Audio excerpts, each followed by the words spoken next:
Hi friends, Razi ഖാസിന്റെ പുതിയൊരു വീഡിയോയിലേക്ക് സ്വാഗതം. ഇന്ന് നമ്മൾ പുതിയൊരു ലൊക്കേഷനാണ്. പുതിയ ലൊക്കേഷൻ എന്ന് പറഞ്ഞാൽ പഴയ തന്നെയാണ്, പക്ഷെ ഒന്ന് പുതിയ മോഡിയാക്കി നമ്മൾ എടുത്തു. നമ്മളെ വീട്ടിൽ വെച്ചിട്ട് തന്നെയായിരുന്നു.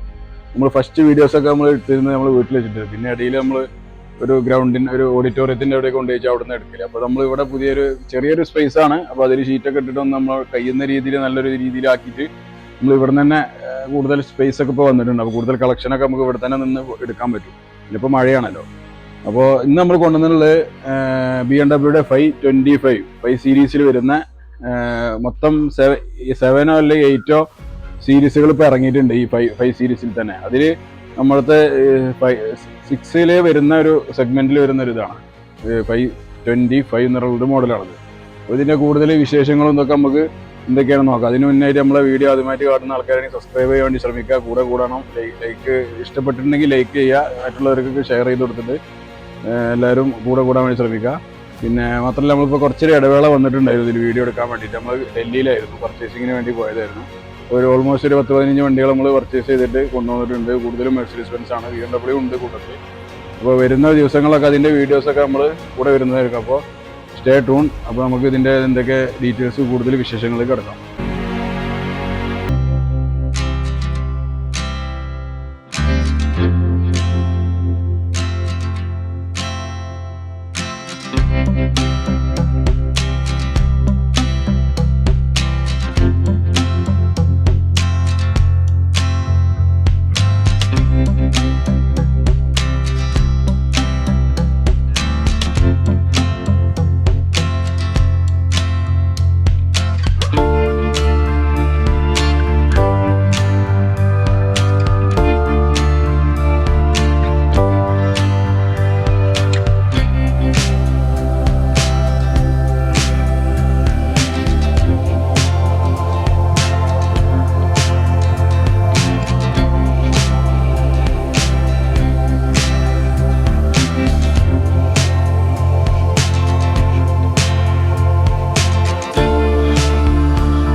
അപ്പോൾ നമ്മൾ എന്തൊക്കെയാണ് BMW 5 സീരീസിൽ വരുന്ന പ്രത്യേകതകളും ഇതിന്റെ മൊത്തത്തിൽ ഓളിനോൾ നമുക്ക് ജസ്റ്റ് ഒന്ന് പറഞ്ഞിട്ട് പോവാം. നമുക്ക് സമയം കുറവാണ്, പിന്നെ മഴയും കാലാവസ്ഥയും അനുകൂലമല്ല. അതുകൊണ്ട് ഇത് 5 സീരീസിൽ പെട്ടൊരു വാഹനമാണ്. 520 ഇറങ്ങിയിട്ടുണ്ട്, 525, 530. ഇതാണ് ഡീസലിൽ പൊതുവെ നമ്മൾ കണ്ടിരുന്നത്. ഇതിന്റെ പെട്രോള് 523, 525i എന്നൊക്കെ പറഞ്ഞിട്ട് ഓപ്ഷനുകൾ വരുന്നുണ്ട്.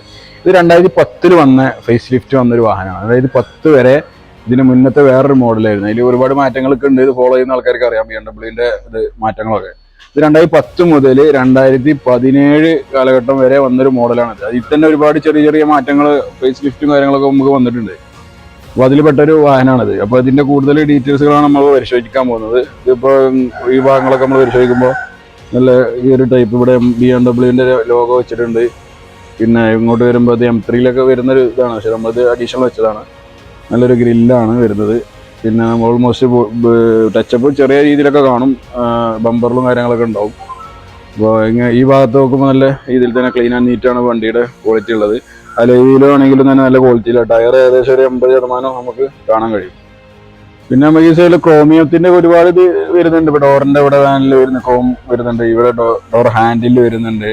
പിന്നെ നമുക്ക് ഇവിടെ ഒരു എക്സ്ട്രാ കൊടുത്തിട്ടുണ്ട് ക്രോമിയം. ഇതൊക്കെ ഒരുപാട് നല്ല നീറ്റ് ആൻഡ് ക്വാളിറ്റി തോന്നിക്കുന്നുണ്ട്. പിന്നെ മിറർ ഫോൾഡബിൾ മിററാണ്, അഡ്ജസ്റ്റബിൾ ആണ്. ഇങ്ങനെയൊക്കെയാണ് നമുക്ക് ഇവിടെ സൈഡ് പ്രൊഫൈലൊക്കെ നോക്കുമ്പോൾ ഇതൊക്കെ ഇവിടെ ഒറിജിനൽ പെയിന്റ് ആണുള്ളത് കേട്ടോ. ഒക്കെ നമുക്ക് കണ്ടാൽ മനസ്സിലാവും. അതിന് എന്താ ചെറിയ മൈന്യൂട്ട് സ്ക്രാച്ചുകൾ ഇവിടെ ഉണ്ട്. നമ്മൾ റീപെയിന്റ് അവിടെ ചെയ്തിട്ടില്ല, ബമ്പറിലൊക്കെ നമ്മൾ ചെയ്തിട്ടുണ്ട്. പിന്നെ നല്ല ഇവിടെ ഈ ഭാഗം നോക്കുമ്പോൾ നല്ല ക്വാളിറ്റിയിൽ തന്നെ ഉണ്ട്. പിന്നെ നമുക്ക് ടൈൽ ലാമ്പ് കാര്യങ്ങളൊക്കെ നല്ല ഫിനിഷിങ്ങിൽ തന്നെ ഉള്ളത്. പിന്നെ ഇവിടെ 525D എന്ന് പറഞ്ഞൊരു ബാഡ്ജിങ് കൊടുത്തിട്ടുണ്ട്. പിന്നെ ഇങ്ങോട്ട് വരുമ്പോൾ BMWന്റെ എംബ്ലം ഇങ്ങനെയാണ് വരുന്നത്, ഇതിവിടെ കൊടുത്തിട്ടുണ്ട്. അങ്ങനെ മൊത്തത്തിലൊരു ക്വാളിറ്റിയിലാണ് കാണുന്നത്. പിന്നെ ഡബിൾ സൈലൻസർ വരുന്നുണ്ട് ഇവിടെ. 525 വരുന്നത്, 520 ഒന്നേ വരുള്ളൂ. ഇങ്ങനെയൊക്കെയാണ് ഇതിന്റെ ഓൾമോസ്റ്റ് നമ്മളൊന്ന് ഫാസ്റ്റ് ആക്കിയിട്ടാണ് പറയുന്നത് വീഡിയോ ലെങ്ത് കുറക്കാൻ വേണ്ടിയിട്ട്. പിന്നെ ഓൾറെഡി ഒരുപാട് പേർക്ക് അറിയുന്നതാണല്ലോ ഡീറ്റെയിൽസുകളൊക്കെ. അപ്പോൾ അതുകൊണ്ടാണ് എന്നാലും ചെറിയ രീതിയിൽ ഒന്ന് പറഞ്ഞു വെക്കുന്നു. ഇന്റീരിയർ ഭാഗങ്ങൾ പരിശോധിക്കും. ഇന്റീരിയർ നല്ല നീറ്റ് ആൻഡ് ക്വാളിറ്റിയിൽ തന്നെ ഉള്ളത്, പ്രത്യേകിച്ച് പറയേണ്ട ആവശ്യമൊന്നുമില്ല. ഇപ്പൊ ബ്ലാക്ക് വരുന്ന സ്ഥലങ്ങൾ, പിന്നെ ബീജ്, ബ്ലാക്ക് ആൻഡ് ബീജ് ഒരു കോമ്പിനേഷനിലാണ് ഇത് മൊത്തത്തിൽ വരുന്നത്. നല്ല ക്വാളിറ്റിയിൽ തന്നെ ഉള്ളത്. നമുക്ക് ഇവിടെ ഡിസ്പ്ലേ ആൻഡ്രോയിഡ് അല്ല ബ്ലൂടൂത്ത് കണക്ഷനുള്ള ഓഡിയോ സിസ്റ്റം ഉണ്ട്. പിന്നെ സ്റ്റീരിയോ എല്ലാം ഉണ്ട്, എല്ലാം വർക്കിംഗ് ആണ്. ഒന്നും ഇതിൽ വർക്ക് ചെയ്യാത്തില്ല. സൺറൂഫ് ഉണ്ട്. പിന്നെ മിറർ നമുക്ക് ഫോൾഡിങ് ആണ്. പിന്നെ ഒരുപാട് ഫീച്ചേഴ്സുകൾ ഉണ്ട് ഇവിടെ, സ്ഥിരം പറയുന്നതാണല്ലോ. ഇത് സ്റ്റാറിംഗ് ഒക്കെ കണ്ടാൽ തന്നെ അറിയാം ഒറിജിനൽ ജെന്യൂൻ കിലോമീറ്റർ ആണെന്നുള്ളത്. നമ്മൾ ഹിസ്റ്ററി പരിശോധിച്ചിട്ടില്ല. 2011 ആയതുകൊണ്ട് എന്തായാലും പുറത്തുനിന്നൊക്കെ ചെറിയ രീതിയിലൊക്കെ സർവീസ് ചെയ്തിട്ടുണ്ടാവും. പക്ഷെ അതിന്റെ ക്വാളിറ്റി നോക്കുമ്പോൾ നമുക്കത് ഒറിജിനൽ കിലോമീറ്റർ ആണെന്ന് തന്നെ നമുക്ക് പറയാൻ സാധിക്കുന്നുണ്ട്. പിന്നെ ഓൾമോസ്റ്റ് സീറ്റ് കാര്യങ്ങളെല്ലാം നല്ല, പിന്നെ ഒക്കെ ഇലക്ട്രോണിക് സീറ്റാണ്. നമുക്ക് ഇങ്ങോട്ടും ബാക്കോട്ടും ഒക്കെ ചെയ്യാൻ പറ്റുന്ന രീതിയിൽ ഹെഡ് റെസ്റ്റ് വരെ നമുക്ക് അഡ്ജസ്റ്റബിൾ ആണ്. 2 സീറ്റിലും ചെയ്യാൻ പറ്റും. പിന്നെ ബാക്കോട്ട് നീക്കാനുള്ളത്, ഫ്രണ്ടിലോട്ട് എല്ലാം വർക്കിംഗ് ആണ്. ഒന്നും ഇതിൽ വർക്ക് ചെയ്യാത്തതായിട്ട് നമുക്കില്ല. പിന്നെ ഇതിൽ പാർക്കിങ്ങിൻ്റെ ഒരു ഇതിവിടെ സ്വിച്ചിലാണ് വരുന്നത്. നമുക്ക് പാർക്ക് ഹാൻഡ് ബ്രേക്ക് വരുന്നത്. പിന്നെ ഇതിൻ്റെ നല്ലൊരു ഷേപ്പിലാണ് നമുക്ക് ഗിയറിൻ്റെ ഹാൻഡിൽ വരുന്നത്. ഇങ്ങനെ തട്ടുന്ന ഒരു മോഡലാണ്. ഇങ്ങനെ ഒരു മാറ്റുന്ന രീതിയിലാണ് സാധാരണ വണ്ടികൾക്കൊക്കെ വരാറ്. BMW പഴയ മോഡലിനൊക്കെ ഇങ്ങനെ അങ്ങോട്ടും ഇങ്ങോട്ടും ഇതാക്കുന്ന പോലെ തന്നെയായിരുന്നു വന്നിരുന്നത്. പിന്നെ ഈ മോഡൽ 10 മുതലാണ് ഇങ്ങോട്ട് മാറിയത്. പിന്നെ ഇതൊക്കെയാണ് ഓൾമോസ്റ്റ് ഇവിടെ ഇന്റീരിയറിൽ നമുക്ക്. പിന്നെ ഒരുപാട് കാര്യങ്ങൾ ഡീറ്റെയിൽ ആയിട്ട് പറയുന്നില്ല, അത് ഓൾറെഡി കണ്ടതാണ്. പിന്നെ കസ്റ്റമേഴ്സിന് വന്നിട്ട് കൂടുതൽ അവർക്ക് ചെക്ക് ചെയ്യാവുന്നതാണ്, അതിനൊന്നും നമുക്ക് പ്രശ്നമില്ല. അപ്പോൾ ഇത്രത്തെയാണ് ഇന്റീരിയർ ഡീറ്റെയിൽസ്. ഓക്കെ, ബാക്ക് സീറ്റിൽ നോക്കുമ്പോൾ നല്ലൊരു സ്പേസ് തന്നെ ഉണ്ട്. ഇതിപ്പോൾ ഞാൻ സീറ്റ് കുറേ ബാക്കോട്ട് ഇട്ടിട്ട് നമുക്കിവിടെ കംഫർട്ടായിട്ട് ഇരിക്കാനും കാല് കട്ടാത്ത രൂപത്തിലൊക്കെ നമുക്ക് പറ്റുന്നുണ്ട്. പിന്നെ ഇതിൻ്റെ ഒരു പ്രത്യേകത 525 ആയതുകൊണ്ടാണ്. 520 ഈ ഓപ്ഷൻസ് ഒന്നുമില്ല. ഇവിടെ TV ഒക്കെ വരുന്നുണ്ട്. 525 ആയതുകൊണ്ട് മാത്രമാണ് ഈ ഒരു ഓപ്ഷന്. പിന്നെ അഡീഷണൽ ആംപ്ലിഫയർ കാര്യങ്ങൾ ഒക്കെ ഇവിടെ കൊടുത്തിട്ടുണ്ട്. ഇതൊക്കെ 525 മാത്രം പ്രത്യേകതകളാണ്. പിന്നെ അതുപോലെ ഇവിടെ നമുക്ക് കർട്ടൺ വന്നിട്ടുണ്ട്. ഇതൊക്കെ എല്ലാ 520 വരുന്നത് തന്നെയാണ്. കർട്ടൺ നമുക്ക് വിസിബിലിറ്റി കുറക്കാൻ വേണ്ടി കർട്ടൺ വെച്ചിട്ടുണ്ട്. നമുക്ക് ബാക്കിൽ കർട്ടൺ ഉണ്ട്. ഇവിടെ 3 പേർക്ക് അഡ്രസ് കാര്യങ്ങളെല്ലാം നല്ല നീറ്റിലാണ് ഇന്റീരിയറൊക്കെ കസ്റ്റമർ മെയിൻറ്റെയിൻ ചെയ്തിട്ടുള്ളത്. സിംഗിൾ ഓണർ ആയതുകൊണ്ട് തന്നെ അറിയാലോ, അപ്പോൾ അത്രയും നല്ലൊരു ഇതിലാണ് മെയിൻറ്റെയിൻ ചെയ്തിട്ടുള്ളത് കസ്റ്റമർ. ഇപ്പോൾ നമുക്ക് വണ്ടി കണ്ടാൽ തന്നെ കസ്റ്റമർ ഇനി വന്ന് ചെക്ക് ചെയ്യാനുള്ള ഓപ്ഷൻ നമുക്ക് ഇവിടെ അടുത്തെവിടെയും കൊണ്ടുപോയിട്ട് 10 കിലോമീറ്റർ 15 കിലോമീറ്ററിലൊക്കെ കസ്റ്റമർക്ക് മെക്കാനിക്കലി എല്ലാം സ്കാൻ ചെയ്യാനൊക്കെ ഉള്ള സംവിധാനം നമ്മൾ കൊടുക്കുകയും ചെയ്യാം. BMW 525 ഇന്റീരിയർ എക്സ്റ്റീരിയർ എല്ലാം നമ്മൾ ഡീറ്റെയിൽ ആയിട്ട് വിശദീകരിച്ച് പറഞ്ഞിട്ടുണ്ട്. വീഡിയോ കുറച്ചും കൂടി ഷോർട്ട് ആക്കിയിട്ടുണ്ട്, ആൾക്കാർക്ക് ബോറടി കണ്ടെന്ന് വിചാരിച്ചിട്ട് നമ്മൾ മാക്സിമം ഷോർട്ട് ആക്കിയിട്ട് കണ്ടുള്ളൂ. അപ്പോൾ ചെറിയ എന്തെങ്കിലുമൊക്കെ വിട്ടുപോയിട്ടുണ്ടെങ്കിൽ പ്രേക്ഷകർ ക്ഷമിക്കണം. അപ്പോൾ നമ്മളിതിൻ്റെ പേപ്പർ ഭാഗം നോക്കുമ്പോൾ 2011 സിംഗിൾ ഓണർഷിപ്പിൽ വരുന്ന സൺറൂഫ് ഉള്ള ഓട്ടോമാറ്റിക് ട്രാൻസ്മിഷൻ വരുന്ന ഡീസൽ വാഹനമാണിത്. അത്യാവശ്യം ഒരു 13-14 മൈലേജ് കിട്ടുന്ന ഒരു വാഹനം കൂടിയാണ്. അപ്പോൾ ഇതിൽ ഇൻഷുറൻസ് കറക്റ്റ് നോക്കണം, ഇല്ലെങ്കിൽ നമ്മൾ പുതിയ ഇൻഷുറൻസ് എടുത്തു തരും. അപ്പോൾ ഇതിന് നമ്മൾ പ്രതീക്ഷിക്കുന്ന വില 9,15,000 NOCയിൽ. രജിസ്ട്രേഷൻ ഏകദേശം 1 ലക്ഷം to 1.5 ലക്ഷത്തിൻ്റെ ഉള്ളിൽ 1.25 ലക്ഷം രൂപയൊക്കെ നമ്മൾ മിനിമം കാണണം. ചെറിയ വേരിയേഷൻ അങ്ങോട്ടും ഇങ്ങോട്ടൊക്കെ ഉണ്ടാവും. ഹൈ ക്വാളിറ്റി വണ്ടിയാണ്. ഇപ്പോൾ നമുക്ക് 1,10,10,000 വണ്ടി ഓടിയിട്ടുള്ളത്. 1 ലക്ഷം കഴിഞ്ഞതിന് ശേഷമുള്ള മേജർ സർവീസ്, ടൈമിംഗ് ചെയിൻ കാര്യങ്ങളൊക്കെ നമ്മൾ മാറ്റിയിട്ടുണ്ട് ഇവിടെ കൊണ്ടുവന്നിട്ട്. അപ്പോൾ ഇനിയിപ്പോൾ കസ്റ്റമേഴ്സിന് അങ്ങനെയുള്ളൊരു മാക്സിമം ആൾക്കാരും നോക്കുന്നത് 1 ലക്ഷം അടുത്തോടിയ വണ്ടികൾക്ക് മേജർ സർവീസ് കഴിഞ്ഞിട്ടുണ്ടോ എന്നാണ്. അപ്പോൾ അതൊക്കെ കഴിഞ്ഞൊരു വാഹനമാണ്. അപ്പോൾ അതുകൊണ്ട് തന്നെ കോസ്റ്റിൽ ചെറിയൊരു വ്യത്യാസം കാണും.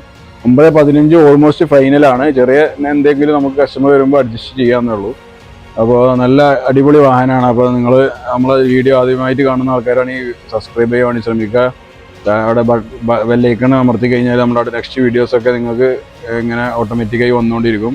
പിന്നെ നിങ്ങൾക്ക് വീഡിയോ ഇഷ്ടപ്പെട്ടിട്ടുണ്ടെങ്കിൽ ലൈക്ക് ചെയ്യുക, നിങ്ങളുടെ അഭിപ്രായങ്ങളൊക്കെ കമൻറ്റിലും ചെയ്യുക. പിന്നെ ഒരുപാട് പേര് കിലോമീറ്ററിൻ്റെ കാര്യങ്ങളൊക്കെ ചോദിക്കുന്നതാണ്. ഒരുപാട് പഴയ വണ്ടികൾക്കൊന്നും നമ്മൾ പിന്നെ ഹിസ്റ്ററി എടുത്ത് ചെക്ക് ചെയ്യാറില്ല.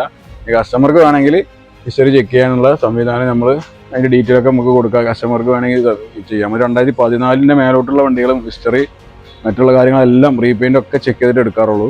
ഇതെന്നാൽ ഈ വണ്ടി അത്യാവശ്യം ഓൾമോസ്റ്റ് 90% ക്വാളിറ്റി വണ്ടിയാണ്.